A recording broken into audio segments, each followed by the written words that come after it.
Welcome to the Life's Best Medicine podcast, where we are finding hope and healing one episode at a time. No appointment needed, no rubber gloves, and no coping. Just a healthy dose of life lessons to help equip you for this wild journey we call life.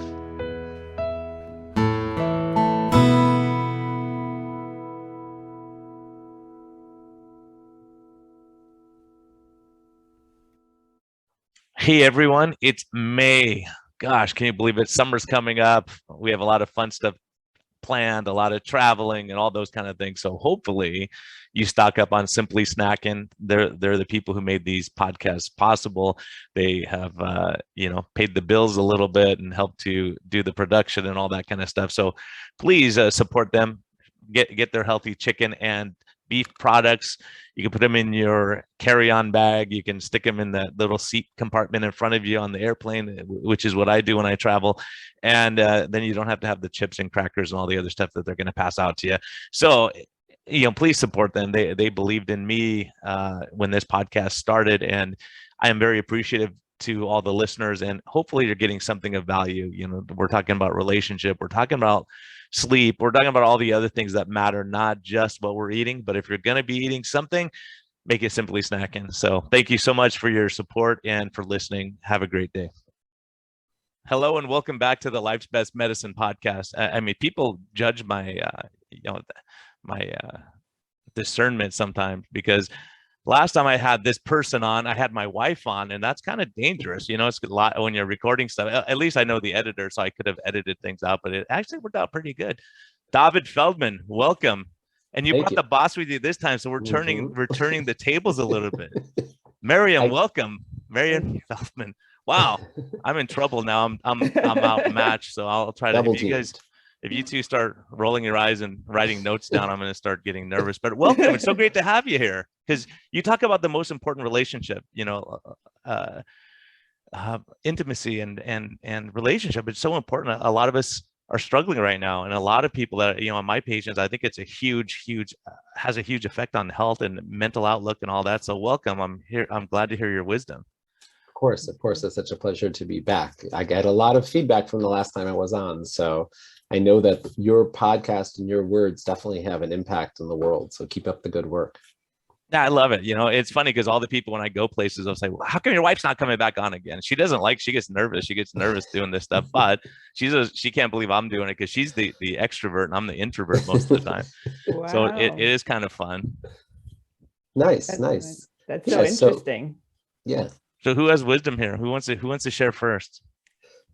Well, one of the things that we were, just talking about before we went live on air, and I think it's an important thing for today in particular, is, this concept of dating in the current environment. There's been so many challenges that young people face. And, I have some young kids that are in the dating market myself. And for whatever reason, I look back at my experiences, and I don't think it was so long ago. So that's a little bit of, willing suspension of disbelief on my part.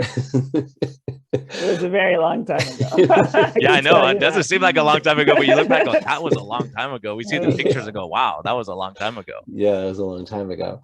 But yeah, I thought we could chat a little bit about it. And, a lot of my clients, as much as I'm a marriage therapist, at least half of my clients are pre-marriage, and so I do work with a lot of singles that are in relationships and trying to, close the deal, tie the knot, and it's an uphill battle for many.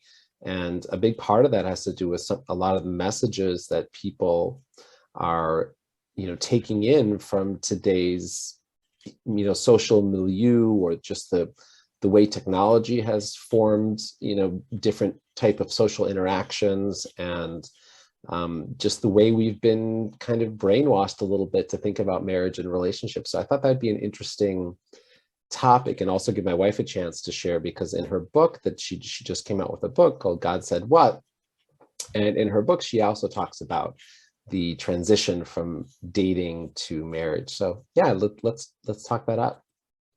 Yeah, and that's great. And it's encouraging for me to hear that people are getting counseling before marriage instead of waiting and then wait for the train wreck to happen and then say, okay, how do we fix this problem? But that's I would encourage a lot of people to say, hey, get counseling, talk about these things, because we all know once you get married, all those weird tendencies and idiosyncrasies of our character doesn't just change dramatically, right? A lot of times. So Miriam, what do you have to say about this stuff? Oh, it's such a big topic. Yeah, there's a lot of misconceptions, and some of the misconceptions can really hurt people a lot.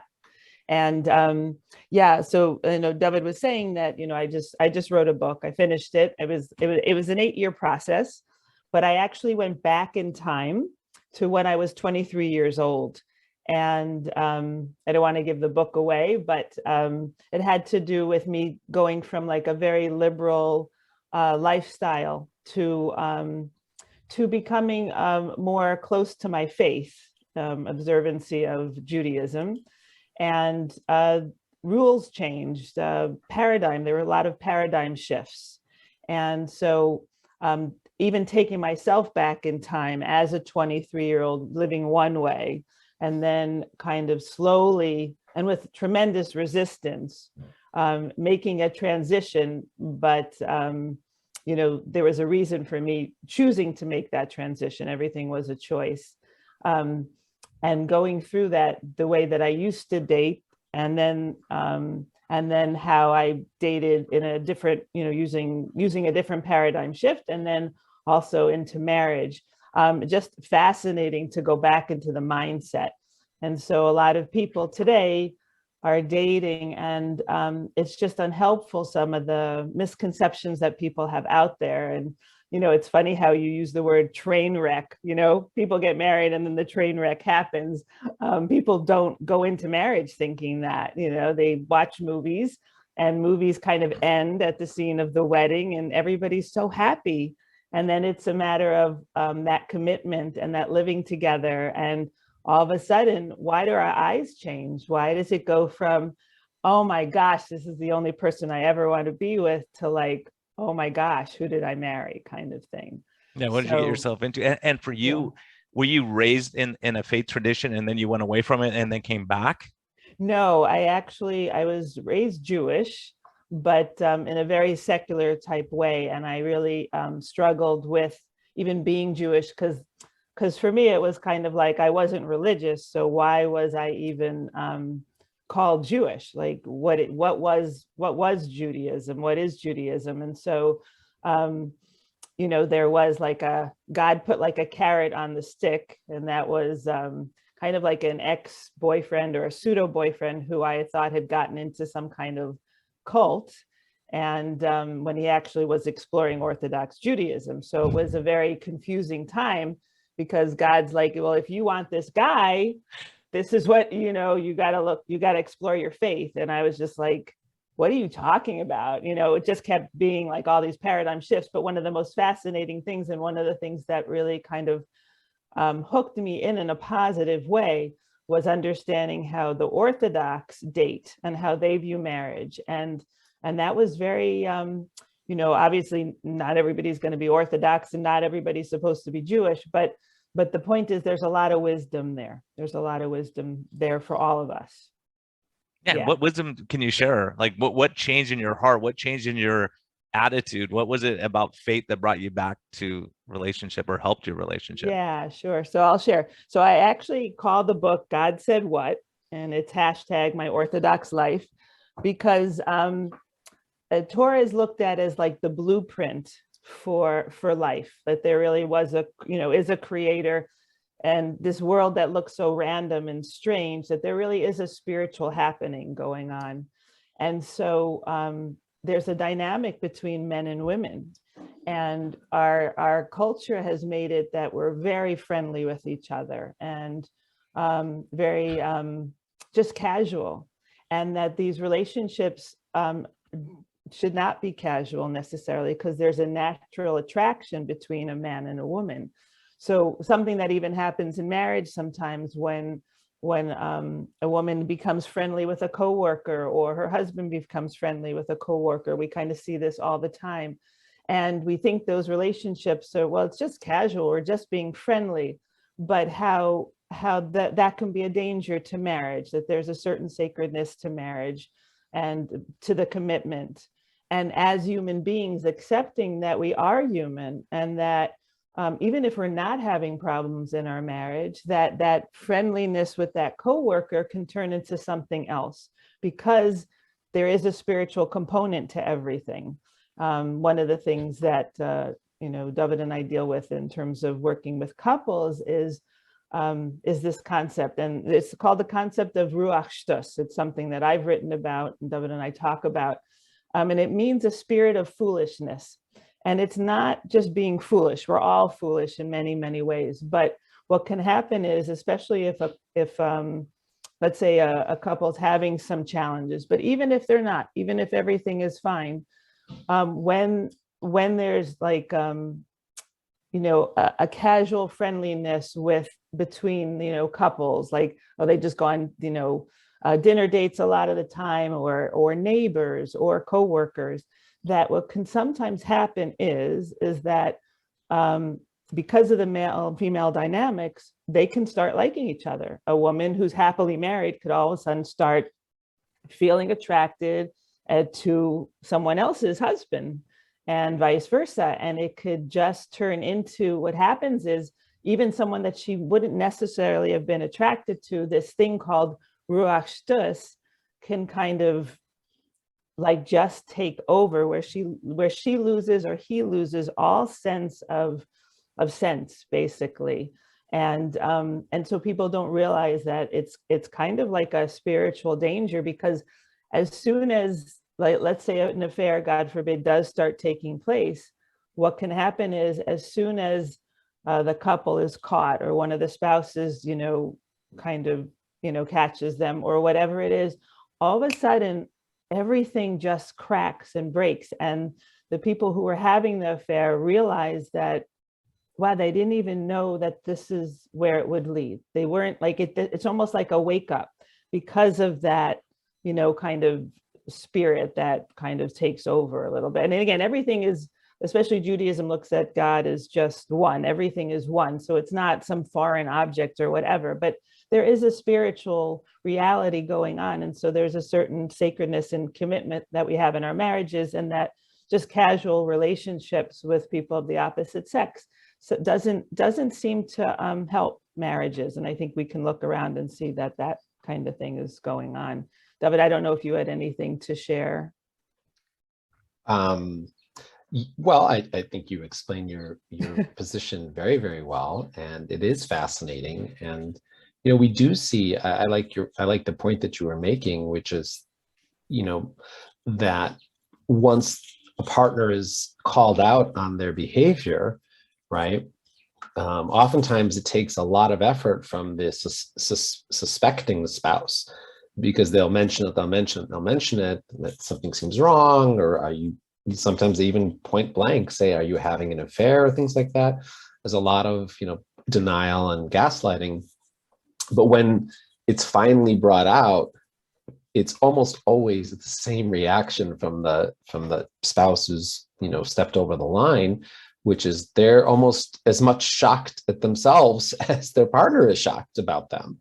And it's such an interesting phenomenon, just in psychology, like how can someone be doing this and fooling themselves to such a great extent, and at the same time believe, find out when they find out that their partner knows about it. It's like this, splitting of the Red Sea type clarity of, wow, I can't believe I did this. And they're so remorseful and they're so regretful and things like that. So I do believe, I agree with you 100% that it is something that we need to guard ourselves for in any relationship, and make sure that we're being like something that I noticed that you said recently in one of your tweets, that we need to be very respectful in the sense of distance from allowing this into our lives.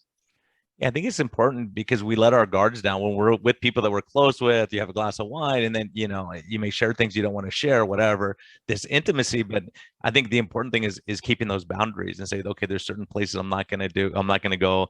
For me, I think about these things, because even if there's nothing dangerous going on, but you say, gosh, what would it look like? What would it look like if I'm sitting at a bar having a drink with someone that's just a friend of mine, that people would say, oh, there's Brian. You know what I mean? It's the perception too. but also just saying, look, there's certain boundaries. You have a covenant, and you say, I'm not going to mess with my covenant because I know what I have. And when you appreciate what you have, you say, okay, nothing is worth that. Nothing is worth destroying that covenant, right? Right, exactly. And that's even people who respect that covenant. And it's very clear, like what you're saying, it's the boundaries. And I think when I made that transition from being like completely secular hippie, living, going to very liberal colleges, mixing in any way I wanted, there were no boundaries basically. And then going into my faith and becoming more boundaried.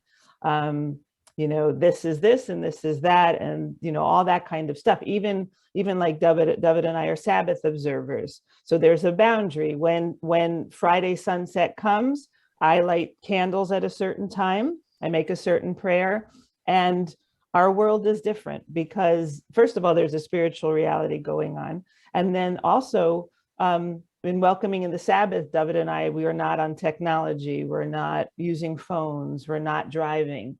And so with especially the Orthodox Jewish religion, there's a lot of those boundaries. So the same thing between men and women in protecting, that covenant, as you say, and having those respectful boundaries, because who wants to risk, the preciousness of our families, and so it's just like what you're sharing, which is the boundaries. Yeah. And I think also when you say this is what matters, and I'll tell you, my wife and I will get away for just an overnight somewhere, and just being away from the phone, the responsibility, just being with each other and with God, that relationship is so important. So I think so many of us are so distracted all the time that we just never really connect. And I think that's where a lot of people are disconnecting, and they're looking for that attention somewhere else, because they're seeing. I was just talking about this with Ben Bickman, who's a friend of mine, that he says, on Twitter, everyone or Instagram, everyone's showing all their best side of all their happiness, and then you say, how do they get divorced? They look so happy. They're on vacation every day, right? And they had these nice dinners every day, and then what happened? Because they're not showing the ugly part of it sometimes. Right. Yeah. Well, that's one of the, that is one of the points that I made earlier today in this thread that I wrote, which is that, in many ways, dating has become an opportunity for an experience. And that's how people oftentimes will evaluate a partner.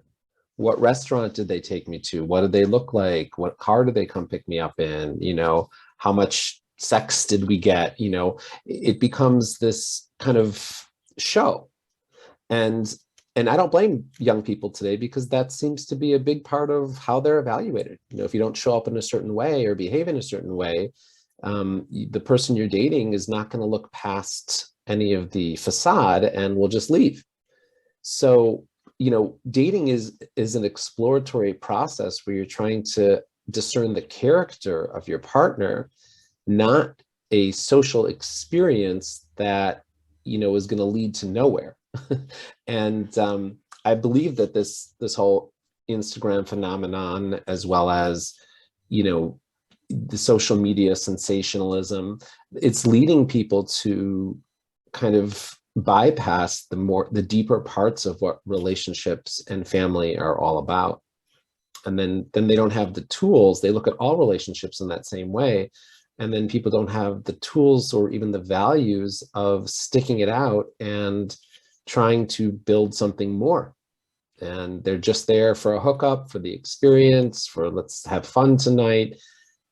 I mean, it's very different than when I grew up, for sure. It's the mindset is so different, and employment too. Like, they'll jump ship. They go, you give me an extra $10,000 a year, I'm gone, no matter how much of this person helped me. And it's amazing that waiting for that next thing to arrive, it seems like so many people are in that mindset. It's like, okay, if she's not doing everything I want, then I go on to the next one, and I'll just keep trying to trade up over time, instead of saying, gosh, I have something precious here and this is great, and I want to continue this, and I want to nourish this, rather than wait for the next thing to come along. Right, like a disposable kind of culture that we live in, that we can just switch lanes so fast, and we can throw things out. And there's a lot of inner work to do. There's gratitude practices, there's noticing the preciousness, and that kind of thing, and not taking things for granted, because as we saw with Corona, things can change so fast. And yet sometimes we're the ones making the changes so fast, and when there needs to be more thought behind it. Yeah, I mean, one of the things that I agree with that, Miriam, and one of the things that I was just uncovering over the last few years, specifically working primarily on Twitter and with people that I get from Twitter, that I work with from Twitter, is this idea that relationships today, or let's just say meetings between couples, are often not relationship focused at all. So, when I was younger, if I made a move on a woman, when I was in high school or in college, I obviously had in mind that this was somebody with whom I wanted to have a relationship with. I mean, that was just part and parcel of the whole process. The idea of connecting with somebody intimately without having any have any vision of being together with them would be ridiculous. And it worked both ways, meaning if I couldn't see myself being with this person for an extended period of time, I wouldn't have made a move either. It was both ways.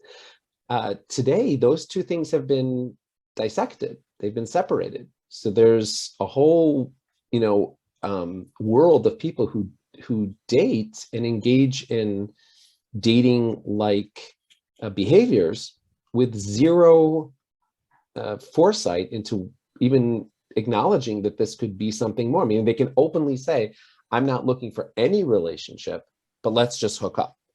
But there's also the confusion that when I work with women, I mostly work with women as a somatic healer.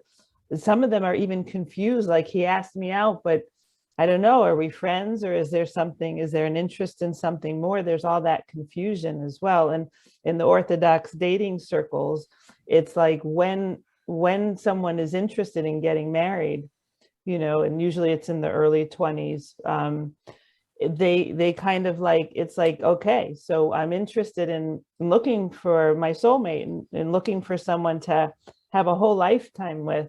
And so when I start dating, that's what's in mind. And so both the couple knows, we're here to see, how do we get along? Is there chemistry? Do we like each other? Are we attracted to each other? How do we speak? How do we feel with each other? Because they know they're on that date because they're evaluating, hey, is this someone I'm going to spend the rest of my life with? Are they kind? Are they generous? On all those kind of things. And so there's a very practical level to it, not the confusion.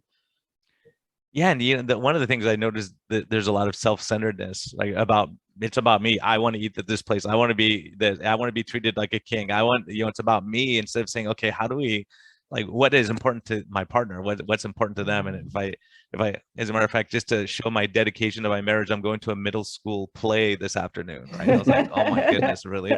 I'm okay. I love you, honey. We'll have fun. So, you put on a smile, you don't, you go out and we'll have a fun time and we'll laugh. And, but it's one of those things where you say, there's certain things you say, well, but I don't like that. It's like, well, sometimes you do it, and then sometimes she's going to go to something you want to take her to that you enjoy that she's not maybe really fond of. But a lot of people, I see that, they go, she wants me to take me hiking and I don't want to go hiking. So just go once and see, and then sometimes you might enjoy it, Yeah.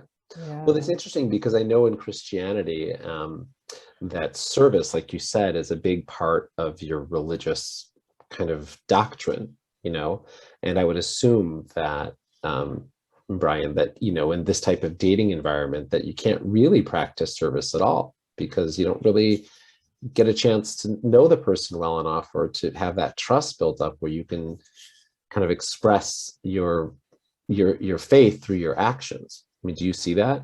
Yeah, I see that. And I see also, what you said was really key. I've seen young people, like my daughter, when she started dating, like guys would show up an hour late for an appointment or like a date. Like, oh, sorry, I got tied up. Like, I'm so sorry. Let me call you and make sure. Like, they just show up an hour late, or just this. I've seen this a self-centeredness, and not that it's like, the same thing is like, hey, where do we stand?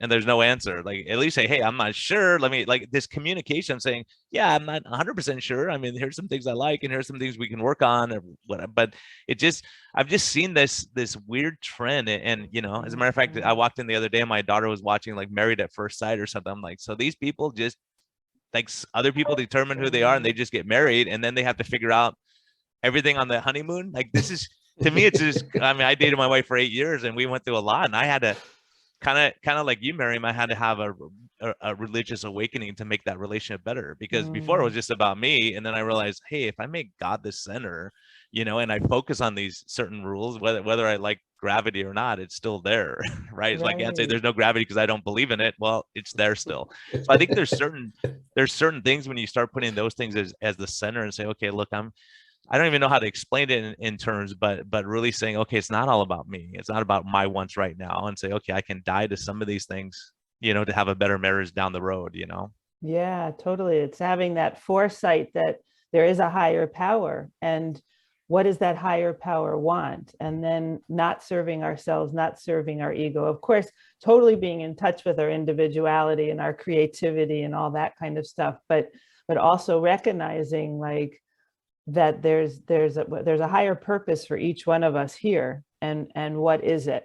And just like you're serving your creator and you're serving your marriage by going to this middle school play, because otherwise it'd be like, do you want to go? No, I don't want to go. Like, that's not on your list of things that light you up. But what does light you up is service. What does light you up is your wife, your marriage. So yeah, I'm going. That's part of what I do, because you're not just serving. Do I feel like it? Do I not feel like it? Does it light me up? Does it not? And we don't realize that even like that's even in my book, I talk about that. It's like, I literally sometimes went kicking and screaming, and it was only like because I felt such resistance, like, wait, I don't get this. Like, I don't want to do that. Like, even on Fridays, I light the Sabbath candles, I might be in the middle of this or the middle of that, or wanting to do something different, but it's that boundary and that higher purpose that I've committed myself to, that at sunset, I light the candles and I turn off the electronics. And it's not just, what I feel like doing. And it's the same thing, like people have affairs because it's like, well, 2 years ago, I liked this guy, but now I like this guy. And they don't realize it doesn't even serve them. It doesn't work. We see that in society. It just doesn't work. Well, it's because you have your issues and you just keep running to the next person to fix you. And it's just, it's one of those things. I see it as tragedy. I see it as tragedy. I see people in a great relationship and you say, gosh, why? Like, really? Like you didn't see this coming? It's kind of like diabetes doesn't just happen in a day. We could see it coming, and we have warning signs of these things. And the example you bring up, because I think most affairs I see are work related, where they, the secretary or someone else at work, oh, my wife's not nice to me, and you start understand, you understand me and they don't, and you start getting into this whole. It just slowly it develops, and then all of a sudden that relationship, that connection is there, and then just like, oh no, it's going to be a disaster for you, Yeah, and they lose what's precious. So I've always looked at it from life in that perspective and say, okay, there's certain things I might like. Say I wanted to drive a Ferrari, I really don't, but if I wanted to, there would be certain costs. I'd have to work more. I'd be away from my family. I'd have to sell my house to make car payments, and I'd be stressed out about it. It's like, okay, it's not worth it. And so that's kind of how I look at certain things. Like, okay, an affair, what are the costs of that? What's the effect on the kids, on your mom and dad, and all the people who believed in you all these years? You look and say the cost is way too much for a certain amount of pleasure that you might get temporarily, that you're going to be back in a bad situation again. Right. And again, that Ruachstus, that people don't realize, that they really think I'm not the type of person to have an affair. I don't want to have an affair. I'm committed to my spouse, but because of the way society is, where you can just be friends with whoever you want, you can share whatever you want, because of those misplaced values, people do start opening up. And then the next thing they know, they have an attraction where they never would have had an attraction at all. The minute that their spouse serves them divorce papers, it's like, wait, I don't want that guy. I want my husband, or I want my wife. Like, it's crazy. So people have to understand, when we play with fire, we play with fire. Some things might light up in a way that we really didn't want. Yeah, and I think that's it. When you start seeing your tendencies, and you start seeing, if I have a struggle with alcohol, I don't sit in the bar every night with my buddies. You go, okay, let's go for a hike instead, right? You don't put yourself in those situations. And I've seen good friends put themselves in situations, go, don't you see what this, and sometimes you just don't want to see it, I think. And when people are in a bad relationship, they don't realize it till they get out of it, and their friends say, well, I didn't want to say anything, but he was treating you terribly, or whatever, and sometimes they don't see it till after the fact. Right. And then it's again, people not having the tools. And I think that's what that's what I love in terms of what Dovid and I do in terms of our marriage workshops and our couples workshops is, and what I do with my somatic healing is that there are tools that work. There are techniques that work, and paradigm shifts can happen. So let's say you are fighting with your spouse, that can change, and it yes, it does take effort. There are processes we can do, like emotional processes for resentment, if people are stuck in that, or things of the past, or things that need to change. But there is hope, and there are changes that can happen. You don't have to give up and go elsewhere. And I think that I'll go ahead, David. Well, I just wanted to piggyback on that thought. My whole practice is about working with couples who are struggling and helping them move beyond from a place of massive discord sometimes to having a great marriage, building great marriages. That's what I do. And it's, to me, it's always as unbelievably uplifting, but it's getting less and less surprising at how successful couples can be when they implement some of the art and some of the science behind a great relationship. And, there's a lot of personal work that has to occur, but it's joyous personal work. I mean, who doesn't want to be infatuated with their wife if you're married, right? Who doesn't want to have a great relationship? Who doesn't want to be a happy person? And these are things that a person has a lot of power to change in their own psyche, in their own relationship. And then when I get the privilege of working with both the husband and the wife, everything is just compounded, and she's taking steps towards him and making changes, and he's showing up in ways that she's always wanted. These are little things. I mean, really, oftentimes it's little things, but what's not little is the dramatic shift in the energy of the relationship. I just got off the phone before this podcast with a couple that been dating for many years and struggling, and we're on the verge in some ways of walking the other way. And good news this morning, he's preparing to propose. And it's just phenomenal. It's almost as if, when I speak to him, everything is just, it's always been this good. They almost forget about what had happened in the past, because that's how close men and women, couples really are. If you're in this type of relationship with somebody, it's because your soul and their soul are connected, and there's chemistry. You don't get to this place without there being substantial chemistry. The only thing is that there's a little layer of dirt that's covering up your natural human interactions. Yeah, and what my wife and I do, I'll just finish this thing, is we just gently blow away that layer of dirt. And once you blow away that little layer of dirt, it may seem like a lot to those people. It's not. When you gently blow away that layer of dirt, it's like the natural love that they have for each other, the yearning of their souls to connect, just completely blooms.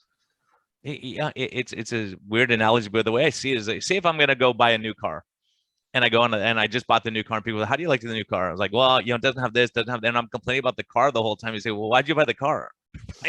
Why'd you buy that car if you don't like anything about it? And that's what I kind of see in relationships where, it's funny, but you must see it too. I'll be at a party somewhere, and one guy will say, you know what, my wife always nags me about this. And what about your wife? Does she do this? And I'm like sitting there going, oh, when they get to me, I'm not gonna have anything to say really, because I have it pretty dang good. But I think part of it is seeing it that way. Because if you say, hey, I love my car, it may not be perfect. It's not a Maserati, but I love my car. It gets me to where I have to be when I start, and I'm happy and I enjoy it and I appreciate it. Sometimes I think it's just not having that appreciation becomes an issue, right? And people know when they're not appreciated too.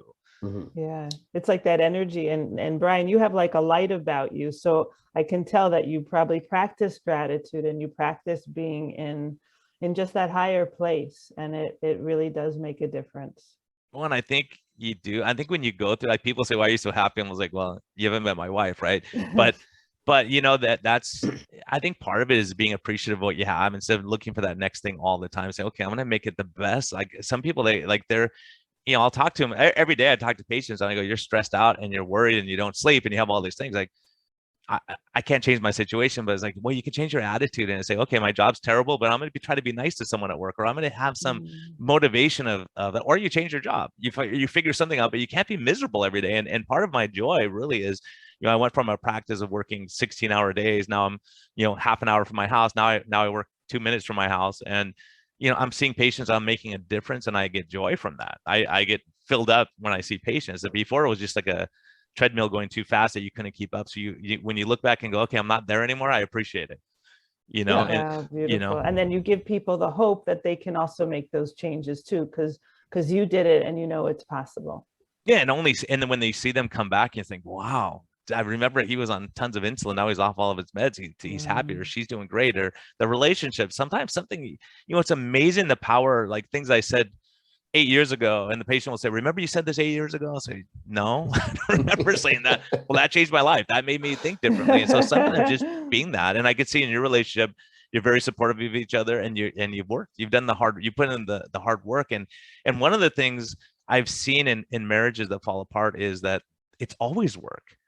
Like they don't have fun. They don't enjoy and go, let's just have fun. Let's just, go do something silly. But it's always like a work, and it's an effort all the time. And when something's an effort, it's not a passion anymore.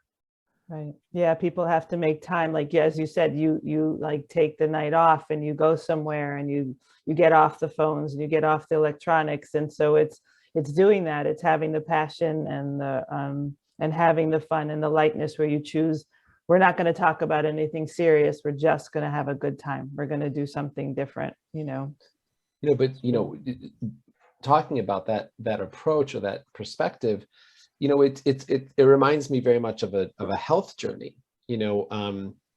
Somebody who's, part of the challenge of having fun or spontaneity, especially with some of the couples that I'm working with, is that they just don't want to do that with each other anymore. It's not that they don't know how. Like the wife will have fun with her girlfriends, and the man will have fun with his guy friends or with his kids or something like that. But together, they're not into it. And part of that is because the relationship has devolved to such a place where having fun is not an option. And you can relate this to health. I'm sure you've seen this all the time. If somebody is smoking, walks in way overweight, has arthritic issues, you can't just say, well, why don't you just go for this joyous endorphin-filled run? Like, it doesn't work that way. They have to use a change of an attitude, which you were talking about, gratitude. If you want to just keep the parallel going, change of an attitude, which would be gratitude, change in boundaries, which is something my wife was saying, different foods, different that, change in their techniques and the way that they approach health and their life in general. And of course, that's a commitment would be one of them. Also, commitment to something higher than just the next cookie they can eat. Yeah. And then with the combination of those things, so gratitude, communication techniques, learning how to set boundaries, learning how to be appreciative, learning how to be a good listener, learning how to set up a successful sex life and intimate life so that it doesn't, destroy, take away. It should be a beautiful part of your relationship. These different pillars of a relationship, once you kind of just dip your feet, you don't have to be experts in those things, but you understand a framework of what makes a good relationship, then of course you can take off the day and spend it at the park with the woman who you love, But if you two are bickering and fighting and are constantly in a state of resentment and lack of appreciation, you can't just give somebody some advice and say, well, why don't you two go have fun on a private little vacation? They're just gonna Yeah, no, I've seen that where people that's their entertainment, is fighting with each other, bickering all the time. It's like, oh my goodness, can't you find something better to do and laugh a little bit? But it is pretty remarkable, those things. And I think also, and we touched on it, and part of the reason I did this podcast separate from Low Carb MD is if I talked about faith, people get offended. They go, we want to hear low carb, we don't hear faith. But for health, I think all these things are so important for me. And Dovid, I know you see it too, is on Twitter. I see people that are just nasty all the time. You think, I wonder what they're like when they go home and see their wife and kids. What are they like when they're at a meeting, or what I mean? Because online, do you see that these characteristics carry over into other parts of life? For instance, the one that always shocks me is I'll see someone, they post their before and after that they lost 100 pounds, and they say, oh my gosh, that's disgusting. Look at your loose skin. Like, that's what they say, instead of saying, oh my gosh, you did a lot of great, look at you, you look fantastic. Like, encourage that person. You wonder if, like, they just never get encouragement themselves, and they don't want other people to be encouraged. I wonder why it's always that negativity that comes out. Yeah. Twitter in some ways is like a window into your soul. It's when you write a tweet, it comes from a deeper place. It's not a photograph, which is by nature is very superficial. Twitter is a thought, and it's a revelation of what you're thinking and of where you are in your life. So by a person's tweet, of course, you can't be, say it in 100% of the cases, but in general, it tends to be a deeper expression of who you are. So unfortunately, yeah, I do run into a lot of bitter, negative, confrontational. That's a big one, confrontational type posts, which I think in general is a reflection of where we are as a society today. We're very, very confrontational, and so yeah, unfortunately, that's part of the game. And learning it's a great life lesson, because learning how to manage Twitter. I think, Brian, I'm sure you're an expert at it already. I've gone through the difficult challenge of kind of learning how to field and handle all these different demeanors that come challenging and barking at you, and you're just trying to have a good time and share some positivity. Yeah, and a lot of times that's the ones the ones who get me are the ones that I just do lighthearted. I just say something that I think is funny, and then someone takes a serious offense or they get upset about it. It's like, well, I didn't mean it. I wasn't saying that at all. That's not exactly. But it's funny how things, especially, and that's why it's important to be able to communicate. When you could look someone's eye and say something, and they say, "Oh, I get it. You're making a joke," or because I'm sarcastic in a way too. So people don't get, "Oh, he's joking." So I actually, you get yourself into trouble sometimes because you think this is innocent, but people may say, oh, you're trying to say something different than what you're actually saying, maybe, right, or it hits the nerve because they're triggered by something else, or they're upset by another tweet they just read or whatever. But yeah, it's been very interesting. I mean, Twitter has been an interesting journey, because I lost my dog not too long ago, and like so many outpourings of kindness, and people were so good, and and you go, wow, that's really nice. I never really understood the value of Twitter, except I like to learn from what other people are posting, and I've always loved the exchange of ideas, because if I see, you may say, well, Brian, you may be off kilter here, and here's why, right? And I go, oh, okay, I like that advice. I'll take it, or I don't take it. Sure. But we should have that opportunity to openly share, and we may have nutty ideas, but we all think we're right. So I think that's what I think is a lot of times I see people like they've made up their mind, and no matter what you say, it's just you're talking to a wall, and you're never going to make an inroad. And with couples, I'm sure you see that once people say, well, I'm only this because of her, she made me act this way, right? Yeah. And it's great for a great marriage kind of practice to be on Twitter, because you learn to handle people's ups and downs without getting triggered. You actually can start seeing where you are triggered. It's really fascinating. 10 people can insult you, and then you're only really triggered by 2. So as somebody's practice is psychology, the question is, why did those 2 insults because there's probably some truth to it too, right? When you see something like, oh yeah, that's right, oh, I don't like that, let me look at that. Yeah, but I think being challenged on faith or whatever you believe, I think it's good, respectfully. But when people are disrespectful, the only people I've really blocked are when they're disrespectful. Your faith is terrible and you killed all these people. It's like, well, I can't really have a conversation with you about that. If every day you attack me about the same dang thing, find something else. I have plenty of things you can attack me about, but just don't attack me on that one thing. Yeah, you can send them a whole list. Here's a list. It's an easy. I'm like let's make our conversation. Yeah, it's very easy. Like you're taking the simple one. Let's make it more challenging at least. Well, it's like what you were saying before. It's boundaries. It's having even boundaries with people. Like certain people, you realize this can be a conversation, and other people, it's like they don't even want a conversation. Well, and that's it. When someone's open-minded, say, hey, tell me what you believe. And they want to know, and they go, I want to learn from you. Here, why do you believe? Why do you do the Sabbath? Why do you think lighting candles makes a difference, right? It does. And it does when you lean into that for your relationship, clearly, right? And so those kind of having boundaries, I think, is like Ben Bickman, who I mentioned. He's a professor at BYU. We're on this big conference, and we have all the experts on there, an expert panel. And he says, you guys, you have me for 1 hour. I promised my son I'd do something with him. At 1 hour, he said, okay, guys, right in the middle of this thing, it was going to go for 2 hours probably. He said, okay, wow. See you guys. And he said, that's my value. And my son knows my value and that he's a value to me, right? I'll walk out of a national conference in order to be there for my kids. And I respect that, right? Wow. So there's certain things where you say, Friday night, I know you want to go to this movie, but this is our night, and this is what we do.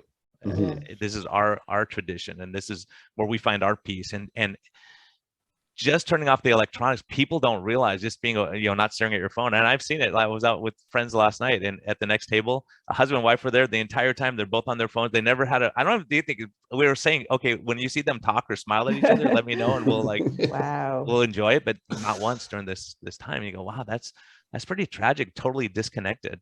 And then that's when these affairs happen, because they say, well, he's not paying any attention to me, but this guy over here, I see he has a nice car, so I'll go hang out with him for a while,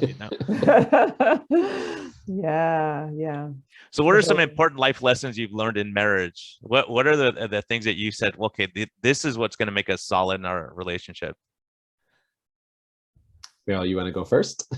Well, I did want to say this, that, Dovid and I have experienced kind of like this, despair in our relationship, like many years ago when we were having problems and we were looking for help. And sometimes it could seem, no matter what you try or what book you read or what counselor you go to, that it's just nothing's changing, or it's not being fixed, and we're not feeling better towards each other. And that was even what spurred Dovid on to becoming like a family and marriage therapist. Was like, he just said, like, I know I can do this better, and so again, not to give up hope, that if you're committed to the person, and you're committed in your marriage, to find what works, because it is out there.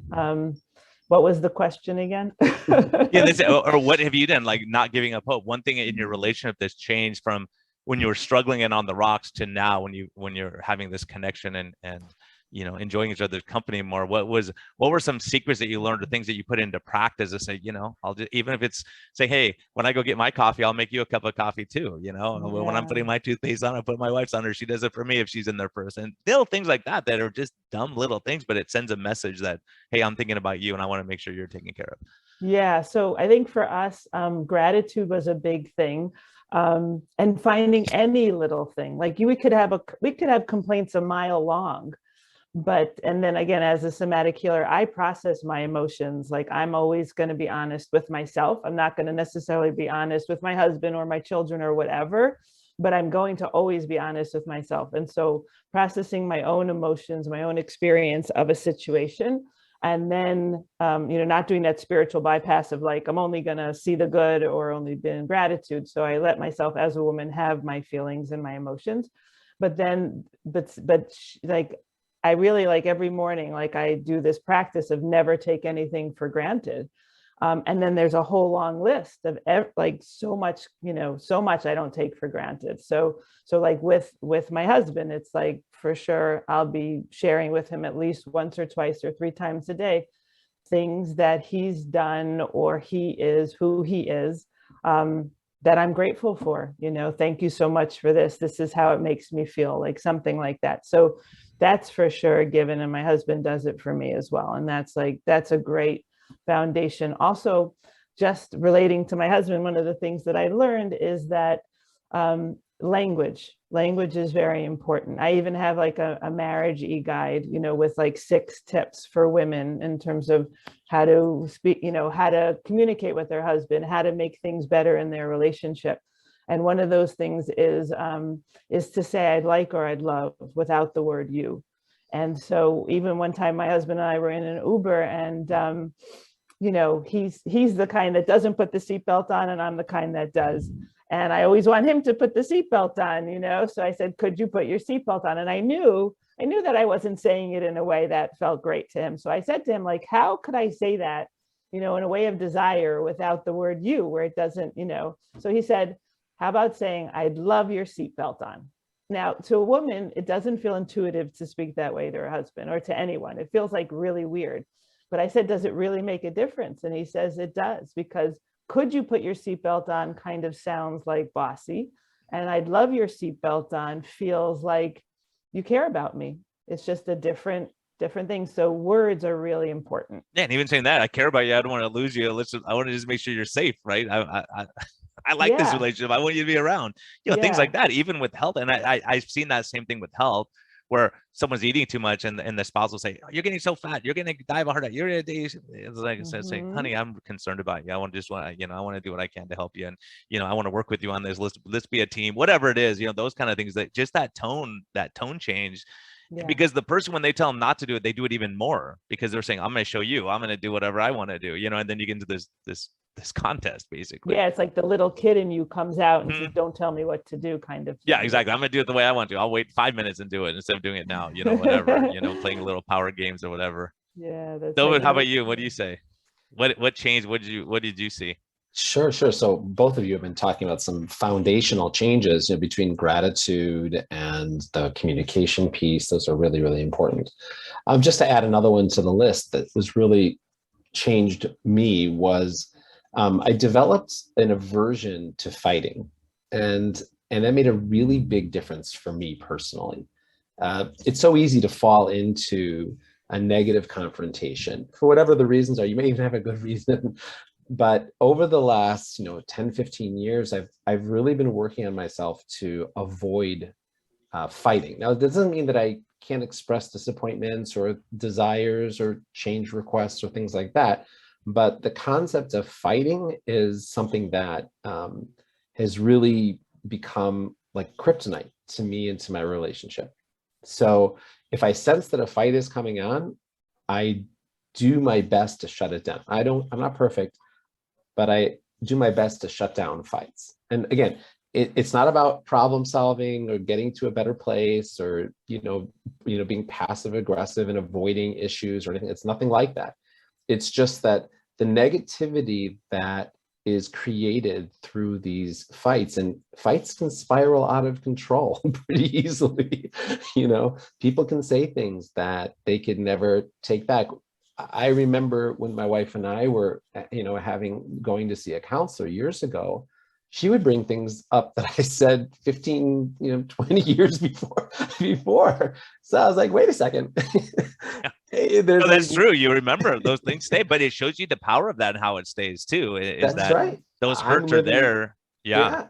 And we all know each other's triggers. That's the problem when you know each other's tools. Like, okay, I know if I want this to escalate, I could just say this, or you're acting like this person. We all know those things. Yeah. So it's easier not to escalate things if you can. Totally. Right? It became apparent that I was living with a human tape recorder that was literally taping everything that I was saying. And then when you have kids, they're tape recorders too, and seeing how you treat each other, right? And so you can say whatever you want, but they see your actions, right? And how you treat each other, and all those things are critical. Hey, I'm gonna get yelled at because I'm supposed to be in another podcast with Tro right now.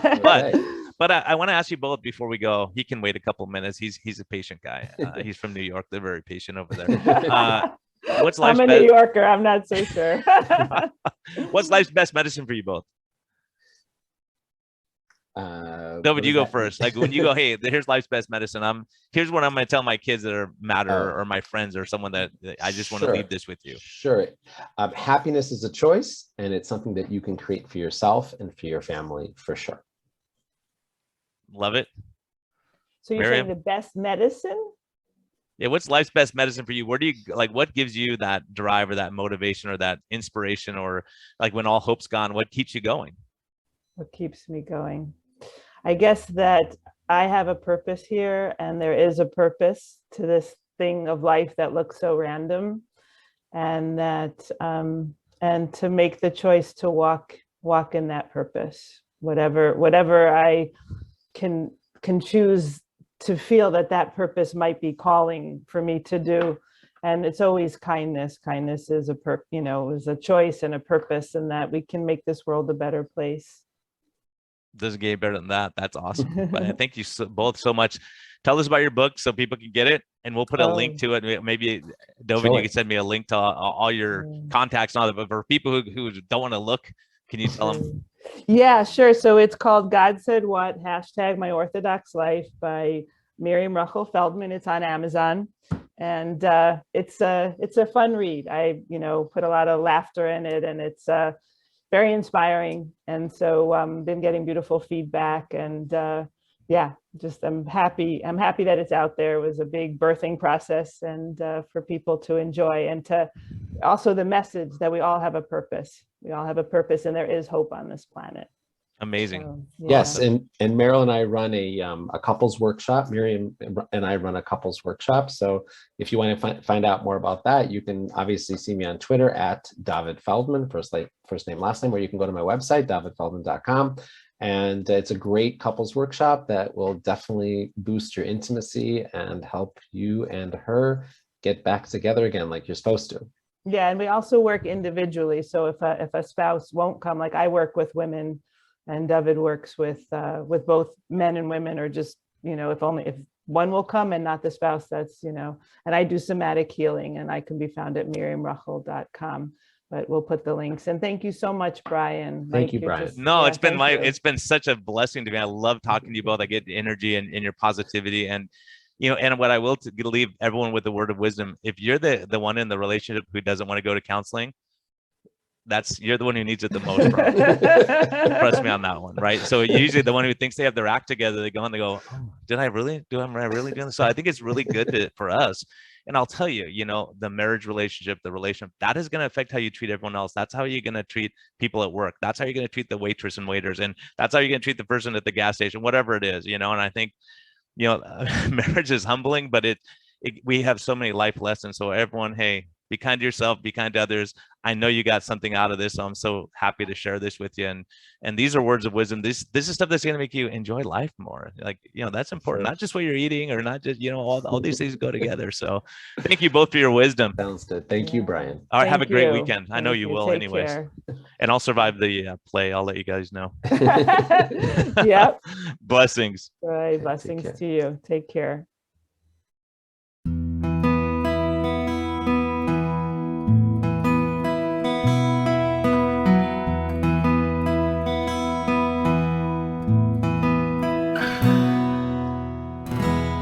Thank you for listening to this episode. We greatly appreciate your support. We would greatly appreciate a positive thumbs up on all of the platforms like iTunes and Spotify, or wherever you're listening. And we just thank you for our Patreon supporters. We greatly appreciate your help in getting this message out. We think there's a lot of important information, and hopefully this helps you. Have a great day, and thank you for listening, and thank you for your support.